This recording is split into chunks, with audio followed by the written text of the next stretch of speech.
Primeiramente, deixa eu me apresentar, a.k.a. Kadok na área e bom, enfim assisti a animação bizarra do Homem-Aranha de 99, o Homem-Aranha Ação Sem Limite. Pois é, dá pra acreditar que só agora que eu vim assistir essa animação? As únicas coisas que eu tinha visto sobre essa animação foram alguns vídeos falando sobre ela, o traje do Aranha e a abertura, mas eu nunca tinha tido interesse em ver essa animação. Daí eu decidi dar uma chance pra essa animação, entrei no Disney Plus, dei play e fui tirar minhas próprias conclusões, porque uns falavam que essa animação era boa e que era injustiçada e outros falavam que era ruim porque era muito viajada. Daí eu vi e não é que ela é boa mesmo, mas também não é pra tanto. Apesar da animação ser muito estranha, ela tem sim boas ideias e tem uma boa história que consegue entreter. Mas é óbvio que não é no nível do Homem-Aranha de 94 ou do espetacular Homem-Aranha. Mas também não é a pior coisa envolvendo o Homem-Aranha. Mas pra entender o porquê essa animação saiu desse jeito, é por conta que a Sony barrou a Marvel de usar os elementos clássicos do Homem-Aranha, como usar os personagens do universo do Homem-Aranha, e barrou a Marvel até mesmo de adaptar algumas histórias. E lembrando que essa arrogância toda da Sony vem por conta que eles tinham adquirido os direitos do Homem-Aranha. Já deu pra ver que desde aquela época a Sony já maltratava o Homem-Aranha. E originalmente a ideia era adaptar a era do Stan Lee com Ditko, mais especificamente os primeiros anos do Homem-Aranha.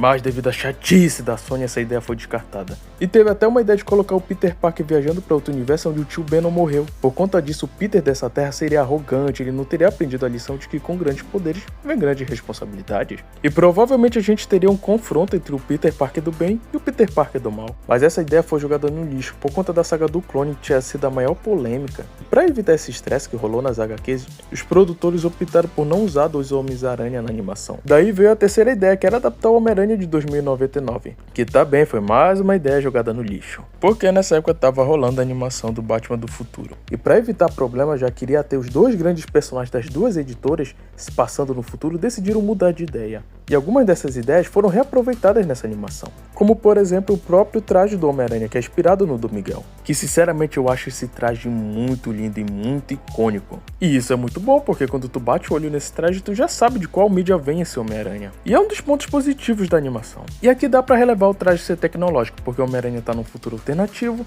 então o traje é feito de nanotecnologia e o traje tem multifunções. E aqui dá pra aceitar. E só lembrando que esse traje foi feito pelo Reed Richards. E outra ideia que foi reaproveitada do Homem-Aranha de 2099 é essa Nova York futurista, que aqui é a Contra-Terra, que apareceu em Guardiões da Galáxia 3, que inclusive tem o mesmo vilão aqui, que é o Alto Evolucionário, que é um vilão bom, eu gostei da motivação dele. Ele é um cara que odeia os humanos por conta das coisas ruins que a humanidade é capaz de fazer.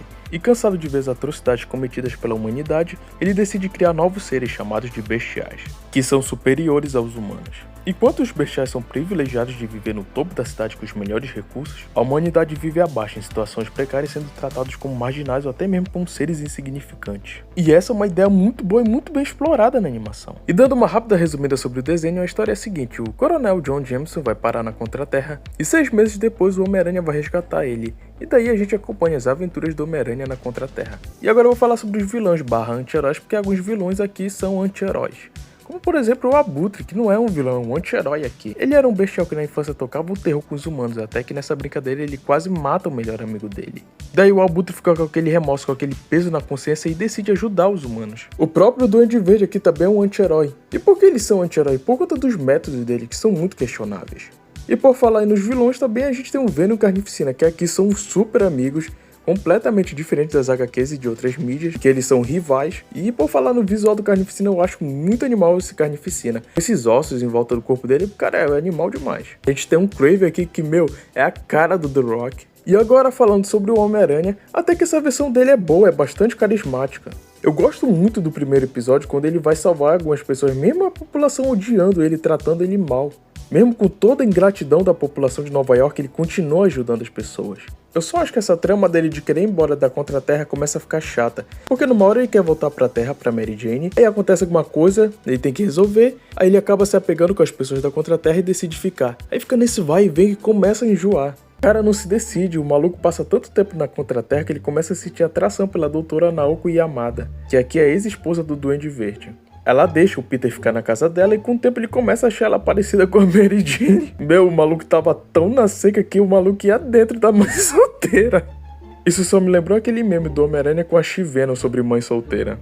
E o que eu não gosto desse Homem-Aranha é que ele é muito hipócrita. Porque no episódio ele tá ali falando pra galera não matar o Homem Carneiro, porque senão eles vão virar um monstro que nem ele. Mas no episódio seguinte ele joga o Electro pra morte. Que olha, esse Electro parece aquela largatixa do Monstros S.A. horrível. E daí em diante eu perdi o interesse de continuar vendo, mas eu fui até o final. E daí veio a decepção com essa animação, porque o final fica em aberto, não teve uma conclusão. Porque a animação foi cancelada por conta da baixa audiência, porque o público não gostou dessa animação. E na época o que estava em alta foi Pokémon, e daí o pessoal decidiu cancelar essa animação. Sim, essa animação perdeu a audiência para Pokémon. Horas perdidas da minha vida. Até que não. Como eu mencionei, o desenho tem sim coisas boas. A briga entre os bestiais e a humanidade é boa. O próprio Homem-Aranha, em alguns pontos, até que é um bom personagem. Ele tem bastante da essência das HQs. O próprio traço da animação é muito bonito com esse sobreamento. Pô, eu acho demais esse traço.